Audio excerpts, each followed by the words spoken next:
ای بینماز، ای روزخور، ای انسان، چی چیز را مغرورت کرده است، چی چیز را فریب داده است، در دام چی چیز افتاده ای که امروز پروردگار تا عبادت بندگی نمیکنی؟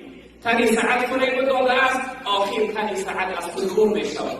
دارندگی فریب داده است، والله قسم خیر از یک کفن زیاد نمیبری. این دنیا و دارندگی از سرت میماند.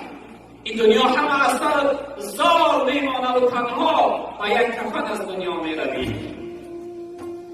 ما غرك بربك الكريم. رب العالمین میگه چی چیز را فریب کرده ای انسان که پروردگار بخشنده تا نافرمان برداری داری.